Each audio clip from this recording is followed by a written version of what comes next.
What is good, everyone? Emil here with the pre-show of episode 36, and I have some infos for you. Why Your World Matters is nearly done. We will probably release that either next week or the week after that. Then also DoubleDM has opened ad slots on the show. You will hear in this episode the first of such ads, and if you want in on this deal and get an ad for yourself on this podcast, direct message us on Twitter and we will talk about the rest. I will also appear on another episode of Maka Unchapped, which is a podcasting special with Ellie from Dice Drop, Tyler from Magic Missile, and Homie and the Dude, and Maka obviously, as well as Josh. And yeah, I will inform you guys when that is out. And with that, there's not much left for me to do but to ask you guys to give us a nice review on your podcasting platform to get the show out there. We seriously appreciate the support. Thank you, thank you, thank you. And with that, have fun with episode 36, Note Taking.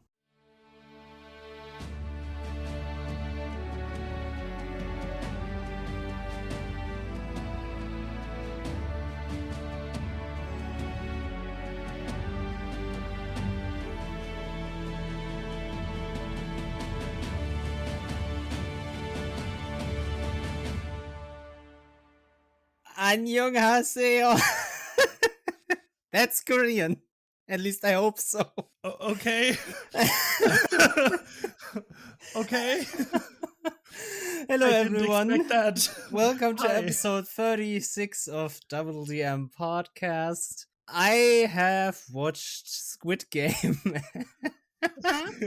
I started too, actually, yesterday. Okay, so I won't spoil anything. For those of the listeners who don't know, and I don't know how you don't know, Squid Game is the new worldwide hit on Netflix. It's this Korean thriller, which Yeah. I love Korean TV. Not K-dramas. Well, I have not watched any K-dramas, so I can't say that, but I love Korean TV and movies. Like, Parasite was amazing. I actually haven't watched that many Korean shows or movies or anything like this. So this is one of my first I'm watching. But I'm into it. Koreans, and I don't want to insult any Koreans here, obviously, but they have this very weird way of telling these thriller stories. I explicitly love thriller stories from like Squid Game or Parasite. Like, half of the time you sit there, wow, this is amazing, and the other half of the time you're, what the fuck is going on, Korea? Yeah. What's in your fucking brains? Yeah, that sums the feeling up I have watching or after I watched the first few episodes of Squid Game. It was awesome thriller stuff, and then on the other hand, like, I don't know what is happening. Why is this happening? Yeah. You know, it's weird. Yeah. But in a good way, I think. I mean, it's fun. Yeah, at least it's fun. That's true. Yeah. So, how are you? We haven't talked about that yet. I'm good. That's good. Did anything good happen to you this week? Or Well, this week was, in general, it was a roller coaster, I think, already, and we have Thursday. I'm hoping for the next few days, but oh boy, Monday, Facebook, Instagram, WhatsApp, whoo, Yep. that was fun. Tuesday, or Tuesday, Wednesday, Twitch, ha. The internet is not safe. Yeah, it definitely isn't. It's been so much fun reading everything. Yeah, all the drama that happened. I read a meme online where, I mean, the Oculus store and stuff is also from Facebook. Yeah. I read Just that imagine someone being stuck in the Oculus. It's like something like Sword Art Online. I can't find the logout button. Where is it? Yeah, there was a viral tweet on this. You were joking about the Facebook going down, but remember, all those that were logged into an Oculus are now stuck in there. And if they die in game, they die in real life. Yeah, I literally cracked up at that show. It's hooey boy. Yeah, it was a wild week. Okay, but let's talk about the elephant in the room with the Twitch leaks. The most paid Twitch stream of that period, I think it's 3 years, back to October 2019, is Not a gamer, not a hot tub streamer. It's Critical Role. That's insane. I expected them, like, when I heard about the list, I expected Critical Role to be the top 10, even top 5, but not top 1. Yeah. That's I'm gonna say that I did not expect them to be the top 1. I knew that they were, since like 3 years ago, have always been in the top 10 of Twitch subs, and they only stream once a week. So that's an achievement in and of itself. But that money, whew, whew. I mean, it's a lot. It is a lot. That's all you gotta say. It's a lot. It's a lot of money. Yeah. The thing about it is, like, we both always knew Critical Role is a company, right? We've never been in this position of saying, they're just a Twitch stream of friends playing D&D. No, they're professional actors, professional voice actors that started out as a group in a network. Geek and Sundry wasn't just a channel. They streamed on Geek and Sundry before.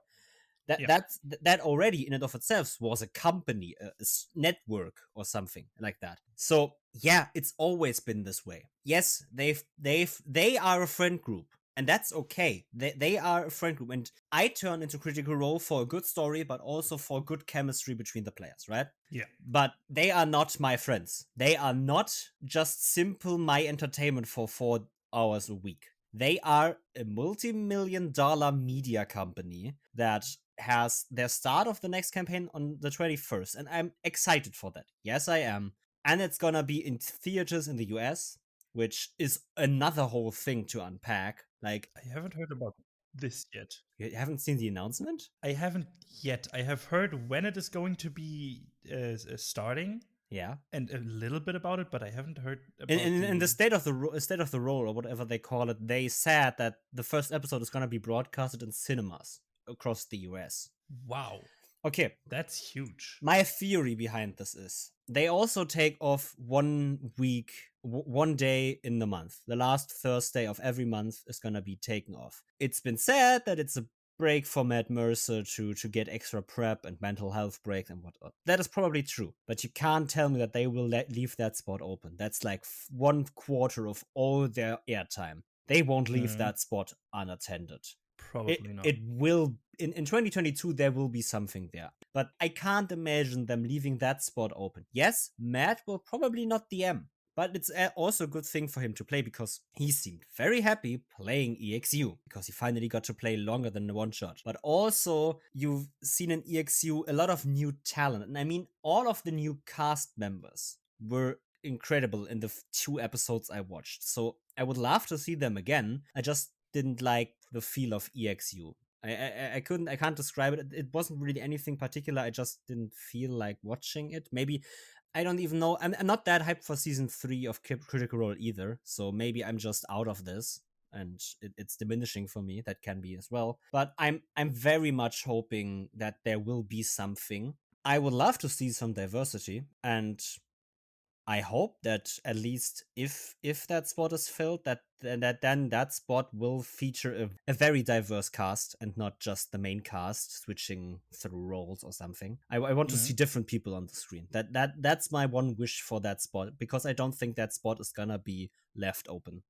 Yeah, no chance. It wouldn't make any sense to leave that spot completely free. Yeah. Or just don't stream at all or anything like this. Yeah. It just wouldn't make any sense.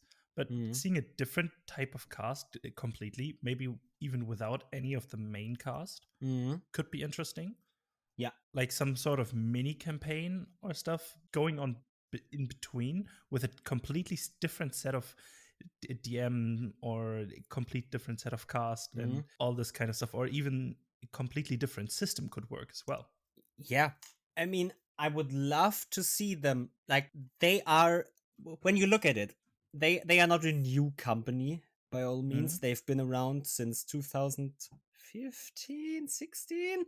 I don't know when they started streaming on Geek and Sundry, but the thing about it is, right, they've only had two real programs, campaign 1, campaign 2. So, and now the thing for me becomes, EXU was them trying out a completely different formula. From my experience, that is what media companies do. They try out different concepts till they find a new one that works. So I'm pretty sure that they will try other concepts. Definitely. Until they settle on something that they think is good to broadcast. And I mean not campaign 3. That's more or less their old formula. The main cast playing a long campaign of D&D. Probably with a lot of changes in comparison to the other 2 campaigns. Yes, but they will also try something completely different. Be that one-shots, be that time for a mini campaign broadcasted every month, be that something completely different. They are also not a live streaming company anymore, theoretically, or a or a actual play TTRPG company. They are a media company. They have a TV series more. They have an Amazon Prime series coming. Right, with the Kickstarter, they had Legend of Vox Machina. That's not TTRPG. That's adjacent. They have books, comics. They are a multi-million-dollar media company that is probably gonna branch out even more. And I have a very bold prediction. Okay, I'm ready to hear it. I can see them that cinema deal they had, right? To broadcast the first episode is not to just make fun viewing experience for your audience. Yes, obviously true as well, but that's not the main reason why they would do this. I think, and this is a bold prediction, is they're testing the waters if they can also get the people into cinemas for an actual movie with their name on it. Yeah. Putting Critical Role on a movie poster and seeing if them broadcasting like a 3-hour, 50-minute animated movie of, let's say, the Campaign 2, some kind of Campaign 2 movie, some side story in Campaign 2. If I think they are actually testing the waters with this. This is their first attempt at testing the waters, right? They have a TV series, an animated series coming. I can see them making movies as well. Yeah. And now comes my boldest prediction of them all. Video games are not off the table for them.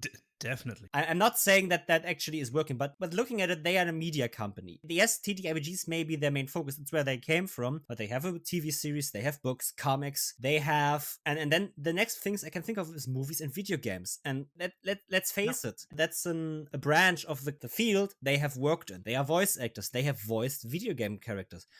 Why wouldn't they hire an indie developer to make them a game in Exandria? Why not? Why not make an Exandria RPG?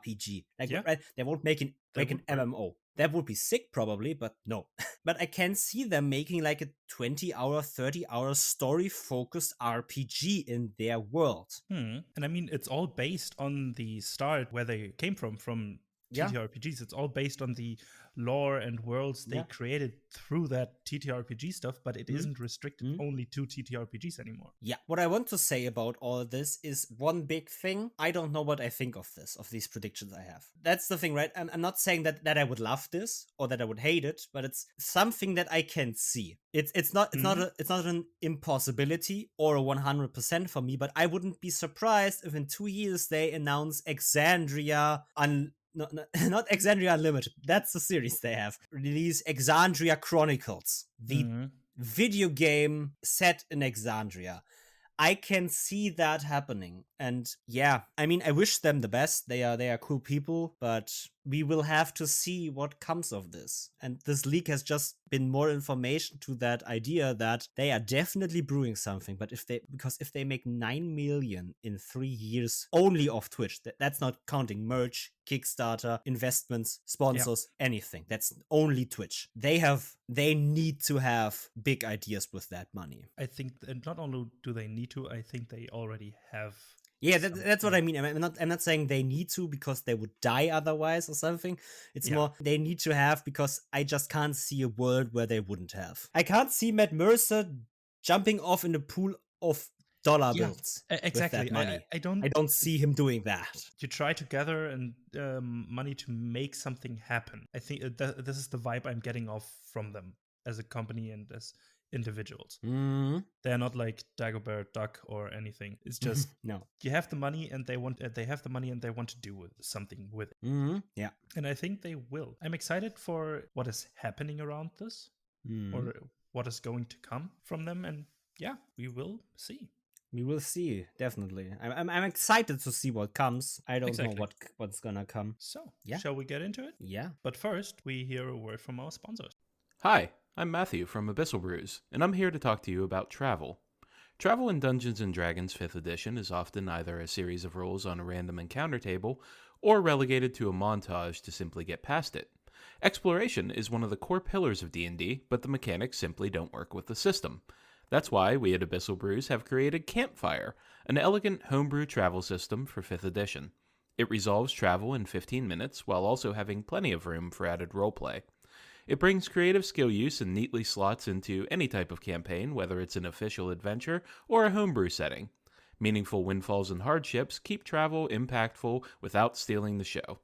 It's out now on Coffee, DriveThruRPG, itch.io, and Roll20. Hello and welcome back from our break. We are back with you to talk about the topic today. What is the topic today? Note-taking, my friend. Note-taking. So we're talking about notes. So yes, the thing we do. Because TTRPGs are also sometimes called pen and paper games or pen and paper role-playing games, right? Yeah. That more or less pen and paper implies note-taking. You write something down to remember it, because for most people in the world, if they write something down, they remember it better in and of itself, but they also have something to look at if they forget, right? That's exactly why you take notes. I don't have to explain why people take notes all the time. But I think it's important to look at that when people take notes, everyone takes them differently, right? Nobody takes the notes the same way. So if I take notes, I can already tell you won't be able to decipher my notes, because I take my notes in a very cryptic way, because I need to pay attention to what is happening, right? The thing is about when I'm in university, I take notes of the lecture, but I take them the way that I can still pay attention to the lecture and get every note, because when the prof writes something down, I obviously need to wait till it's written down so I can write it down, right? So I'm a little bit behind them, and I need to take my notes so that I stay on top of things in the lecture still, right? And that's the same for TTRPGs. You take notes, but you still need to stay on the topic, right? Note taking shouldn't distract you from the session you actually want to play. Exactly. So I think the biggest question becomes what or how important is note taking actually? I think it depends on your position. If you are the GM, I think it is very, very important, because you need to keep track of what is happening with the group and around the group in the world. You need to cross-link your notes of the session with the plans of the world and your general structure of the adventure you are planning. So you can link them back in and create a good story around it. But as a player, it just is basically a quality of life. You don't necessarily need to write down every single detail about the world. So it is not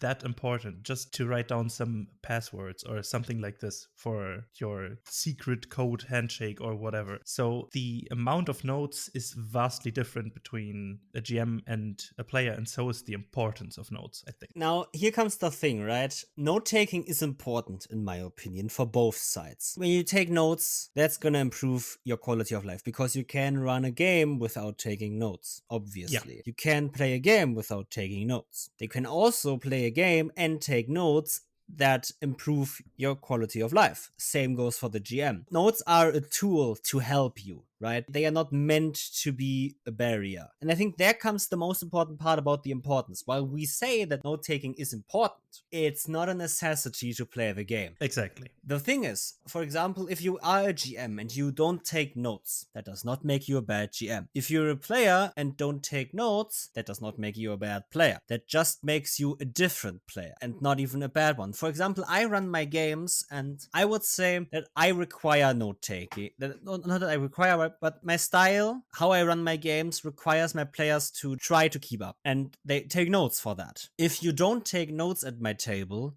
that's not a necessity. You don't have to take notes. I don't care, right? My playstyle still accommodates you, even if you don't take notes. Though I will say, a note-taking player is something I will take. I love players that take notes, because that's what they can do, right?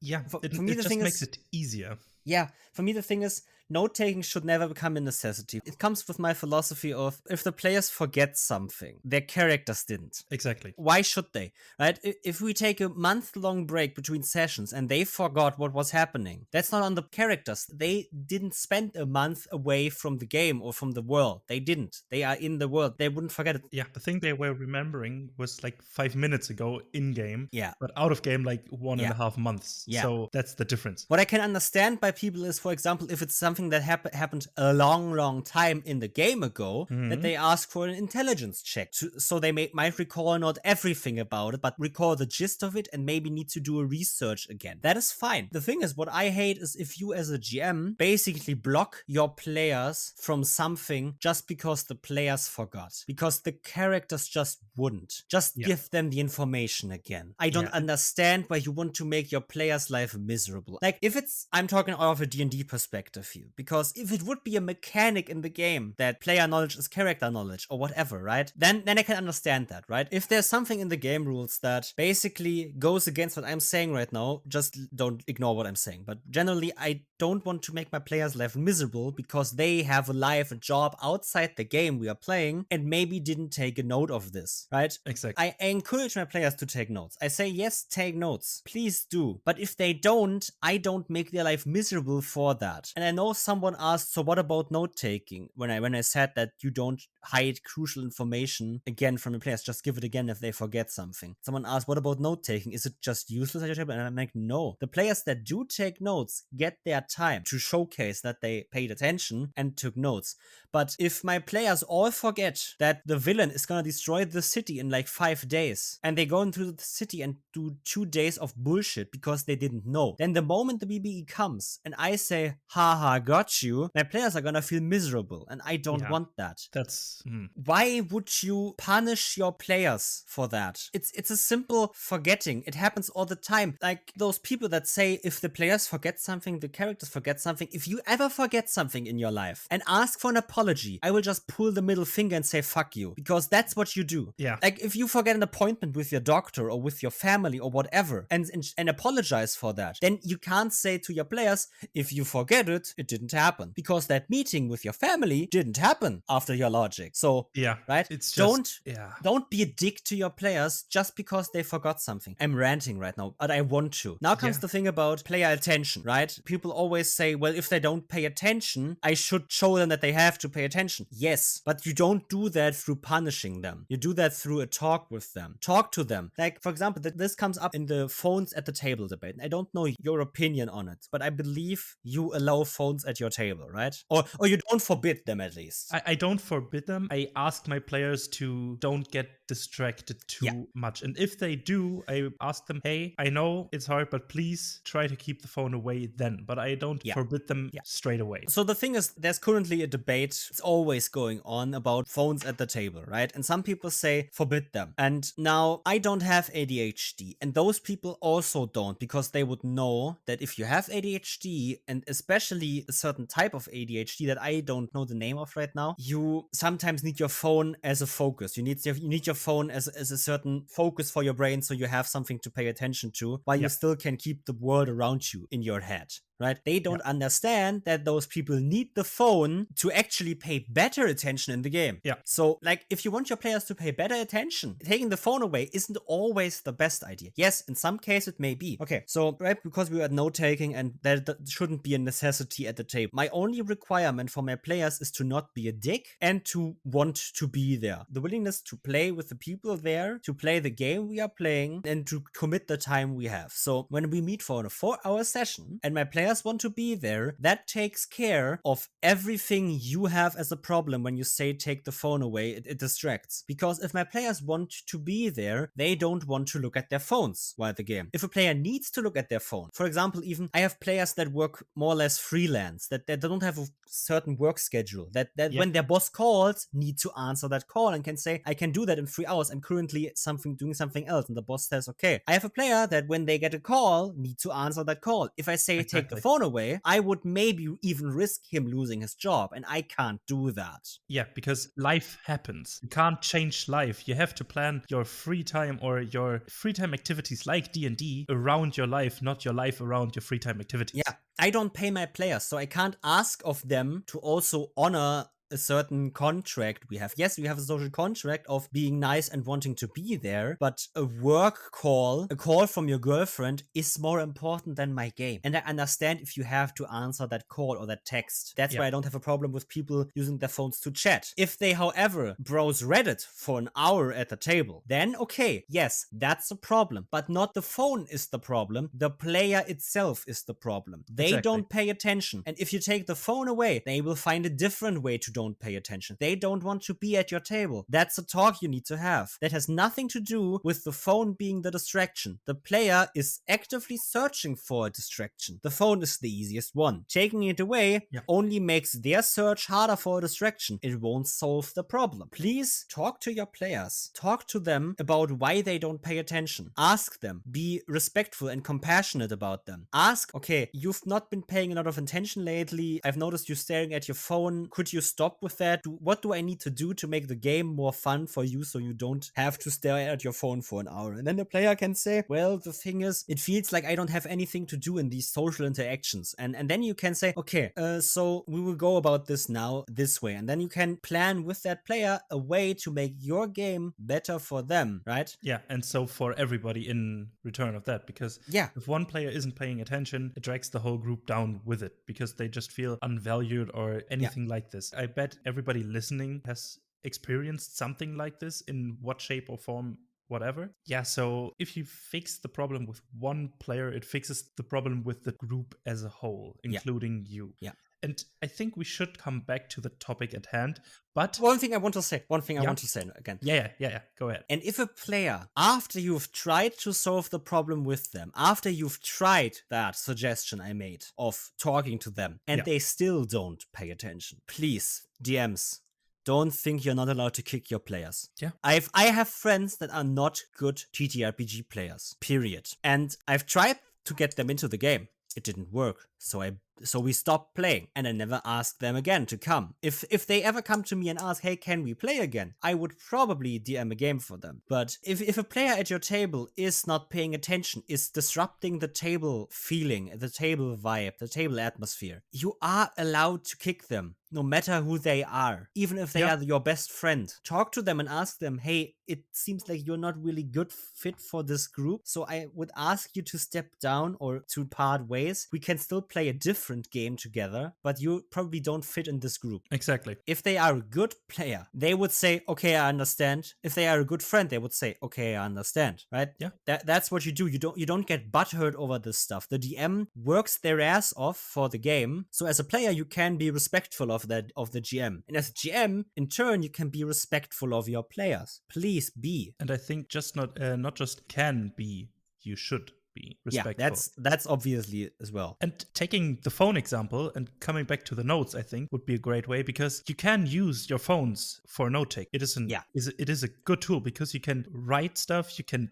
picture stuff, you can take a photograph of the whole table or stuff like that, or of everybody else's notes or anything like this. It's awesome. And what I like to use the phone for is for spells, for spell descriptions. There are beautiful applications which you can use for that, and this helps players who need their phone as a focus for being able to focus on the game a great way, because they can focus on the mechanics of their character and the game itself while keeping the focus on the game itself as well. Yeah, I mean, D&D Beyond is the best example. Like, if I play in person, I don't have paper on my table anymore for my players. Now, I know some people like that, right? They can like that, but I like if there is the least amount of stuff on the table for, like. The thing is, when I play games with my friends, and that can be because we are still like 22 years old and are all just grown up half kids, we have too much snacks on the table. We have drinks on the table, and paper on there just clutters everything. And if a glass falls, right, the paper is basically gone. Most phones are waterproof at this point in time. And the thing about it is, most people don't have the phone laying on the table, so the phone is more or less safe from the drink. I can understand understand why you like paper, and I can understand people that like paper. Really, I do. It's great. I was this way a long time, but I switched to digital note taking. Actually, Yeah, I think especially the pandemic made me also switch, because I always had paper on my table, and then after discovering D&D Beyond, really, I was like, well, do we need that anymore? I just tell my players, here's the app you download, you go into your browser, there's your character sheet, done. And everyone was like, okay, cool, perfect. What do we do now? Now we play. Oh, even digital rolling. That's also great. If a player forgets their dice. Yeah, perfect. But the note taking thing with digital is, I think I fell in love with OneNote. I just fell in love with this program because it helps me keep track of all my notes and cross-link it in such a easy or organic way for me. I could just use it like I would use pen and paper to take notes, but cross-link different pages, which I can't do on paper, which made me switch between those two mediums. I DM with a tablet, right? I don't DM, like, if I DM even in person, I have my tablet with me. I still need to find it for when we play again this month. Because I didn't use it at all, because it's also my university tablet, right? And OneNote is on there, right? And I have a pen that I can write on. And basically that's how I sit there. I sit with the tablet in the hand and write with the pen. And OneNote can actually translate my handwriting into actual text that I can then copy onto my PC. And then I obviously read over it, because there are some mistakes, because my A's and U's are very similar to one another. OneNote sometimes switches them, but generally it has a very good it can identify nearly every handwriting, and that's such a good way, because you can DM out of house with OneNote. Like, OneNote is the best tool I have found with D&D Beyond to DM out of house, right?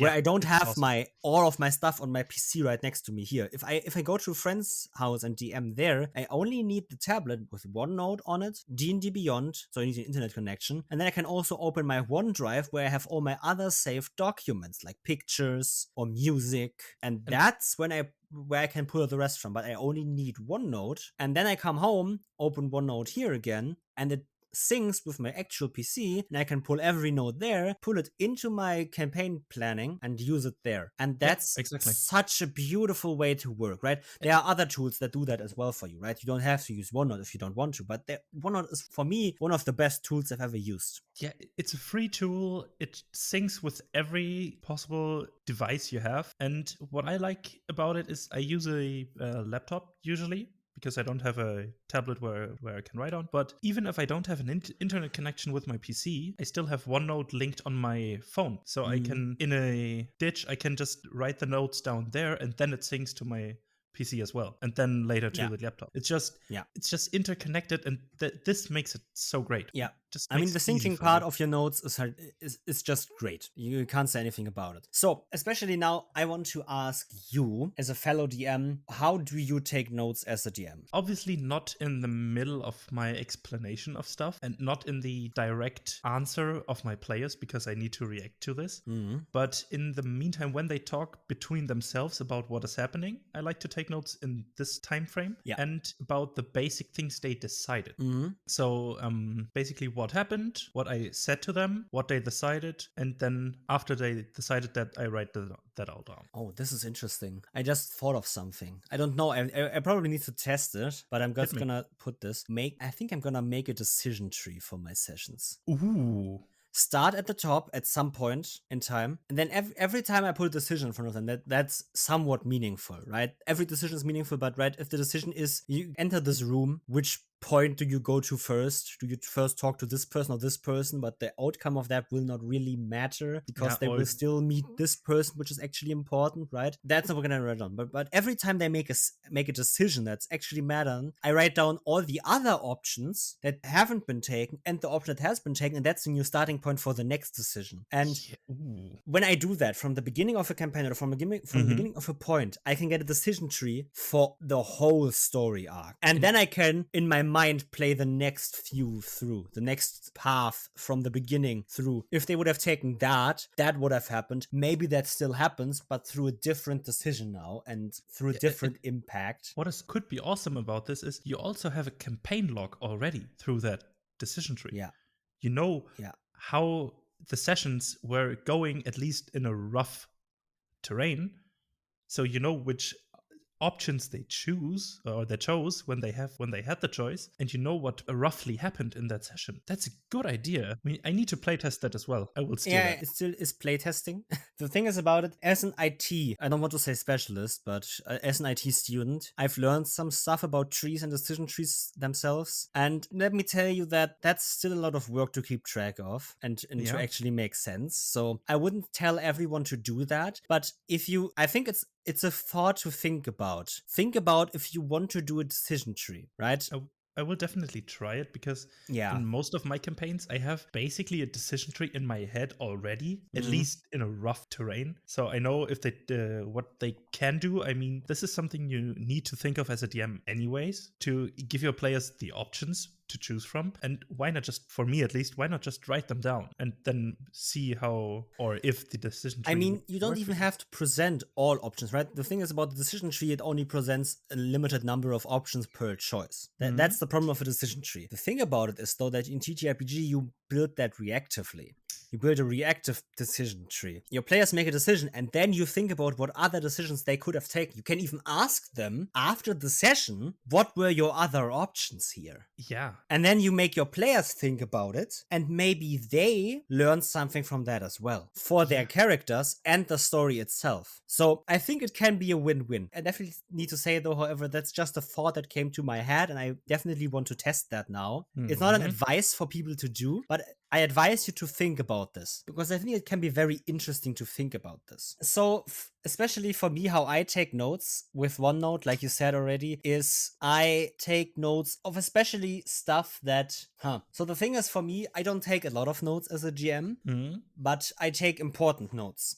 Like, last session, my players arrived at a big capital, and I asked them, what are you guys gonna do next? They listed some options, and I wrote those options down to make my prep. But I also know that when they go to a certain location, everything changes, right? They get some information, something new, something different, and all of that changes again. So I only know the first location they're actually gonna go. I will prep the others, but I will make a space next to this location for notes what has changed, what this location changed about their approach now. So yeah, I think especially with notes, in my session notes, where I prep something, I make space for notes of what was changed here, what changed, or what either changed the location they are in, the people that they talk with, or what changed the players in this location, what changed the players in talking to this NPC. So that are the big notes I take. Those are at least the biggest I can think of. I'd obviously take also smaller notes like NPC names that can be important later on. I make notes, okay, they talked to this NPC and this was this, and this NPC said this. It might not be important, but the players remember it, so I better write it down. I make notes of prizes in taverns, because I make those up every time for the first time they enter, and then I write them down so the prizes don't change for them. I mean, I've one time changed the prizes in a tavern up, and my players asked me why, and I said, well, maybe look at the market. And they learned that this country faces inflation right now, and it was nice.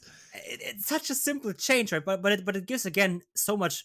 Now we again world building if you change the prices in a tavern. Yeah, so that's also what I write down. I write down the simple details that you don't pay attention to in prep, and the big strokes of this changed. Those are my two type of notes as GMs. What I usually do is the in-session notes, same as you, what changed, and the small details which I just overlooked in prep or just forgot to write down. But after the session, I usually wrote down what they did in the session, roughly. For example, in my last session with one group, they defeated not the big bad, but the big bad of the session. And I wrote down where the guy came from, that they defeated him, and how long the two rests were apart, and how late it is or what time of day it is when they finished the session, and what they were tasked to do with next. That's what I write down right after the session to go on building the next. Yeah, I think the thing is, especially for the big difference between GM and player notes is players only take in-session notes, right? Some players maybe order their notes and maybe sometimes fiddle with their notes, but generally GMs also take notes outside the session, which is then called prep. You take a note, how do I want to run the session? So yeah, the big difference is GMs take notes all the time, even like when I'm outside and I don't know what I'm doing, like I'm getting something to eat. and I see something interesting, I whip up my phone, have a note app, Yep. and take a note of that. This could be used for this. For example, I live next to a big shopping street in Berlin. Yeah. So when I go there are nearly always musicians, right? And at some point, my brain went, wait, why don't I use street musicians in my games? So now in big cities, in certain districts, especially around the market and the artsy district in one of my capitals, there are always or everywhere street musicians that are playing music and making the world sound loudly. Yeah. And some of them are good, some of them are bad, some of them are beloved NPCs already, some of them are hated. It's free NPCs. Yeah. I like to use something similar, but not. I obviously my surroundings when I walk outside, but I'm addicted to music basically. And every time I listen to music and listen to the text, and sometimes this gives me some sort of inspiration for a story beat I could use, and then I just write it down real quick with my phone. So I had recently listened to a song where the text of the song would perfectly fit a political intrigue or revolution kind of thing within a big city, with conquering the nobles and all that stuff, blood in the streets and all this crazy shit. But using these song texts and notes, I can then use to create a story arc. Oh my god, I just had a great idea. My players are gonna hate me. Okay, so Phantoms of Chaos players, please listen away for the next 2 to 3 minutes. Okay, they're gone now. Okay, the thing is, I've just realized, right? In my game, there's an uprising, there's a revolution, and I have these street bards. And obviously, they have heard the news, and obviously, they are gonna change their tunes, and obviously, I'm gonna write songs now. Yeah, nice. I remember Dishonored 2, where you were in Kanaka, and in every level, there was at least one bard or one street musician that sang a song about an uprising, about the queen, which was you, the player character, being dethroned, being usurped, and, well, now on the run. And they basically sang about how the working class was oppressed by this usurper, how you as the queen were betrayed, and all of that stuff. And I'm now thinking on this, I can make these songs as well. I'm not a songwriter, but I can at least make it feel like there is, like, culture around this is changing. Art is now changing because of that. Yeah, right as you said this, the first thing that came to my mind was, I will ask Paul, the guy who wrote our intro song, to on Spotify as Screwdiver. Exactly, and he's going to release some new songs pretty soon, I think. So keep checking that out. But I will ask him to maybe, just maybe, write some minor little bard tunes that I can just sprinkle in as sound effects for my campaigns. They walk through a city and they just hear a bard singing. And then there will be a bard singing about the campaign that is happening or has happened, or maybe foreshadowing things if they listen to the background music. Yeah, that may be a thing. That's an example of using your skill set for D&D, right? Yeah, like it's not yours, but it's Paul's, and but using your friends, haha. It is still a skill set to my available to me because he's a good friend of mine. So it still works. Okay, so the thing is, the next question is, since we talked about how we take GM notes, what about player notes? What notes do you take as a player? Usually about what ways to get from A to B there are and what possible challenges that could arise there. Mm-hmm. Or the descriptions of NPCs that feel important. Yeah. Okay, so for me, the thing is, as you mentioned NPCs instantly, the biggest thing I find is what I see new players do or new people in note-taking do is writing down names. And I can't tell you how dumb that is. Yes, names are important, right? You should remember the name of an NPC. But if you write down the name, you're gonna forget what the name is for. You need to write down what the NPC actually is.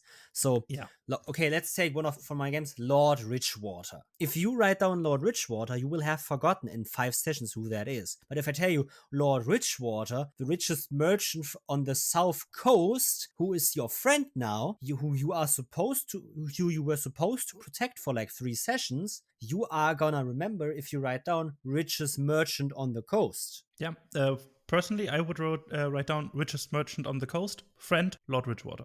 Yeah. These are the 3 bullet points I would write down. You need to write down strokes, feelings, descriptions, not names, not place names.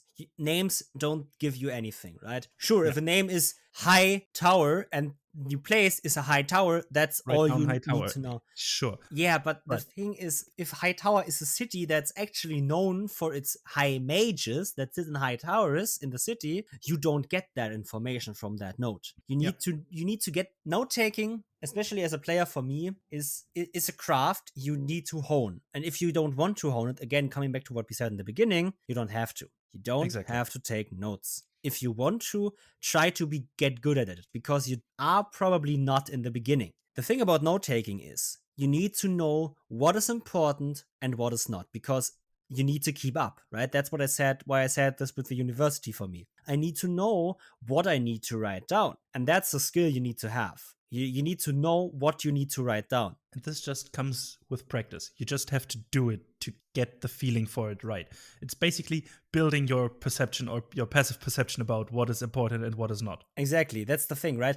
In one of my games where I'm a player, I take a lot of notes, and the GM has a certain NPC reappear as an example. And that NPC talks differently. In my notes won't be much about what they are actually talking about. But the first thing I'm writing down is different. Something happened. And then I can listen to what they are saying. Then they are talking about a certain city. I'm writing down the city. What happened there is my next question. And that is the question I write into my notes. Because then I know this city may have changed this NPC and I need to know what happened. And that's the general information I should get from this talk. Not that the city is somewhat important. That I know, obviously. But the actual thing I should know is the passive stroke. This NPC feels different. Why is that? And what I like to use is, coming back to the names real quick, it just came into my head. I don't use names as notes, but as headlines for different note sections. Yeah. If I want to take notes on the city Hightower, for example, I don't write down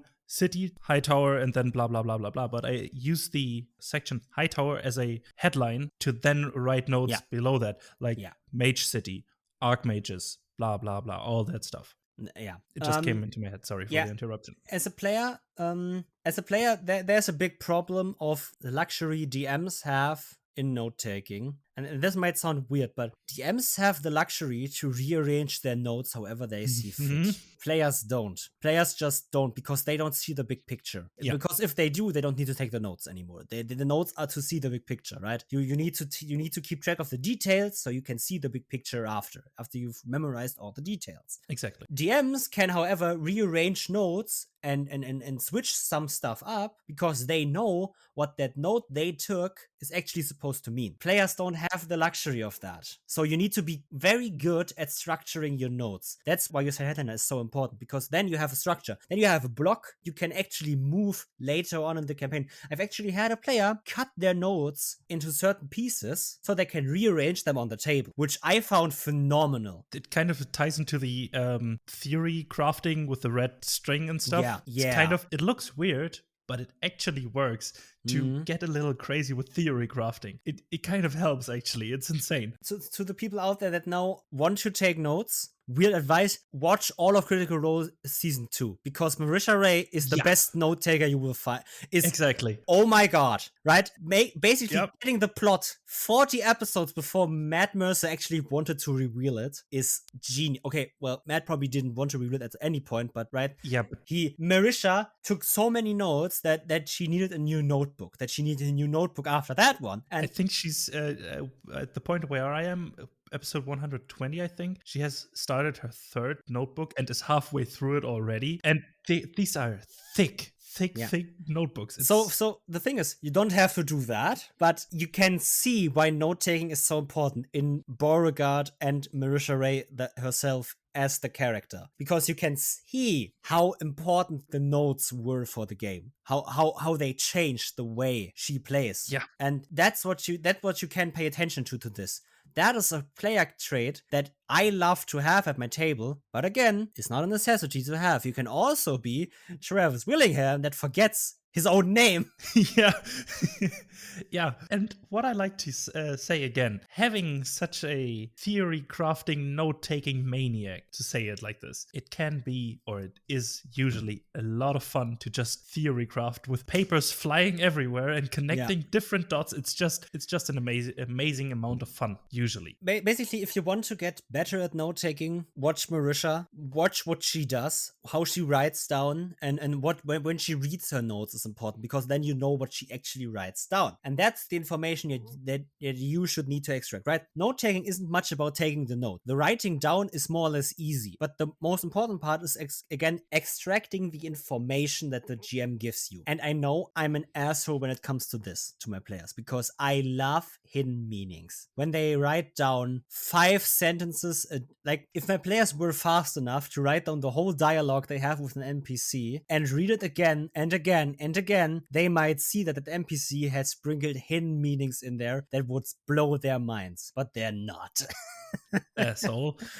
Yeah, I know. But this is exactly the stuff you want if you're in a theory crafting kind of campaign anyways. Yeah. If you are in a campaign with political intrigue and revolting and stuff where hidden meanings are so important, you exactly want this to not be that obvious. You want the ability, but you don't want the ability to read through everything. Yeah, the thing of, if my players pick up on those hidden meanings, I'm like, great, yes, please do, right? I don't have a problem with that. I don't hide them. Yeah. But if they don't, it doesn't really mean a lot. So it's not again, they missing an opportunity. It's just that they miss a possibility. If they get it now, they get it. And if they don't, the next hidden meaning will come. And at some point, the reveal will come. And the hidden meanings only will change the point of the revealing. And I've talked about this a lot already in Plot Twists. Listen to a Plot Twist episode, but I don't have to get this out again. If you are a player, learn how to extract information when you want to take notes. If you don't want to take notes, you don't take notes. If you want to, try to take them and try to get better at extracting the information your DM actually gives you. Because names are not important if you have the feeling down. Locations are not important if you have what the location provides down, right? Yeah. A location name or a location in general, the description of the location is not important if it's important that there is a dwarven blacksmith there that can give you what you want. That's what you need to write down. Not that not that it's a beautiful city. That's not something you need to write down. You will remember that usually naturally. These small little details are actually a thing you will remember in opposition to the things you should remember most of the time. Yeah. Because if you concentrate on the big things, you concentrate on them constantly. And when you don't, that's when the thought drops. But if you just get the information, the house is blue and the city is beautiful with flowers, but there's a blacksmith and blah, blah, blah. You will remember usually house is colorful and there are flowers around it without even thinking about it. And that's because you can paint a very good mental image of it, because you can envision a blue house and boom, you have a mental image.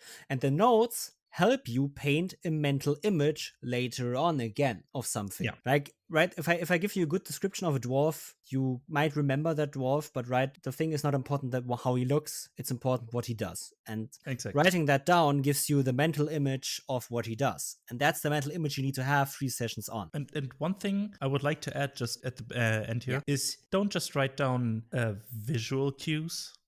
Write down the feelings of your character if you take notes. These are so overlooked. How your character feels in the moment. If he's shitting bricks right now or not in the face of a dragon is important. Write this down. Yeah, definitely. Notes, like, again, DMs do notes out of the session. We already said that, right? Some players might look at their notes and share them with the other players, but they don't do much thought out of the game because they are supposed to play a character, right? They are not supposed to play as themselves. They play a character that in their time they are not there, has not done anything. Time is halted when you're not in the game playing. Yeah. So that character is not doing anything, so they won't make a thought. So you shouldn't even look at your notes and make much sure, look at your notes a bit. Try to remember. Like, notes help you at the beginning of a session to remember what happened last time. Yeah, to get back into the groove again. Yeah, that's also very important in taking notes. you can easily get into what happened last time. And let's just drop the curtain here. GMs love it if a player remembers stuff from last session, because they don't have to repeat it, because they will remember it, because they put the time and effort in preparing that next session depending on the last session. And if a player, like many people say, right, I do my recaps myself. I recap my players. Other people say let your players do it. And my players, sometimes they get too hung up on some details. It just didn't work for us, but it's not a problem. If a player wants to do the recap, let them do that, because that basically means they are confident enough to tell you what happened last time. And most of the time, if they're confident enough, they will also tell you the right thing. That shows they paid attention, right? Note taking shows you pay attention to your GM. And let me tell you, from the beginning, right, the phone is not a distraction, but paying attention is one of the most important parts of playing. Exactly. Because one thing every GM loves is a player that pays attention. Yeah. Because without them, we can't play the game. Exactly. And the time we invested is just gone. The thing is, I have, I think, one last question for you. Yeah. And that is, we talked a bit about already how it helps you remember, how it helps you play the character. But is there anything else that helps you as a player? What note-taking helps with? Is there something else? Personally, it helps me focus on the game. And I like the theory crafting thing. So it helps me keep myself invested in the character itself and in the game as a whole. But yeah, that's Okay. Extract information, keep me interested, and keep me engaged. Yeah. These are the reasons why I take notes. Yeah, I would say I take notes especially to keep me engaged and to help me remember stuff, help me figure out what my character thinks. The thing is about, right, I said in the beginning, my notes are cryptic as fuck. I write down words, not sentences or something, right? Yeah. Bullet points, but even not that, I write down words. Like we were on a ship and got into a storm, and what I wrote down is ship storm. And like, I can figure that out because that's how I write the notes. And that's the most important, that's the part what we talked about. Note taking shouldn't distract you from paying attention. It should help you. So you need to extract the important information so you can write down simple, quick things that actually mean something for you even later on. And you need to find out what helps you, what you need to write down so you can remember in the next time, right? You don't even only need to write down the information you get. You need to also figure out how you can write that information down with the least amount of words to actually get to actually stay engaged, right? Because if you write down a full sentence or a full paragraph, you will not pay attention in that time. So if I only need 2 words to write instead of writing 3 sentences like some people would need to describe that storm, I have won against them, right? Yeah. I have paid more attention than them probably. So and this is the reason why we say taking notes is a skill that you need to learn. It's not something you can do right off the bat. So you need to learn how you can paraphrase what was just described in 1 or 2 words. Back to you. Okay, to summarize what we've talked about in this is note-taking is supposed to help you pay attention and play the game. It's not necessary at the table. It never should be, but it's definitely a good thing to have. So if you have a note-taking player, thank them for taking notes, GMs. If you have a note-taking player with few players, thank them for taking notes. If you are the note-taking player, thank you.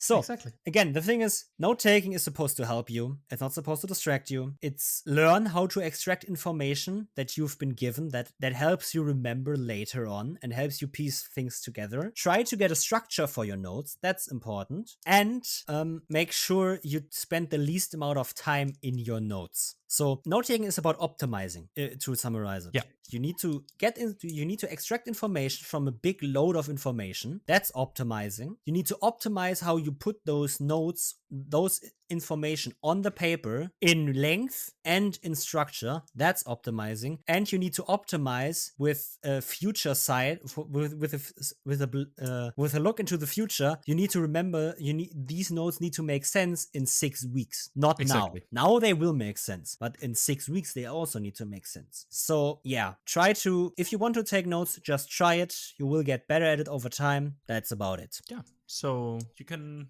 follow us on Instagram and Twitter at DoubleDM Pod. You can listen to our podcast everywhere you listen to your podcasts, like you do right now. You can also donate to us on Ko-Fi.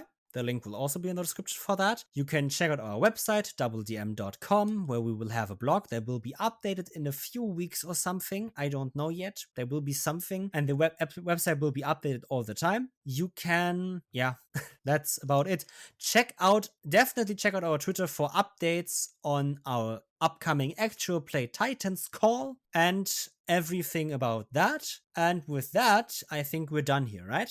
Yeah, we are. Thank you guys for listening. Hear you on the next one, and bye-bye. Bye-bye.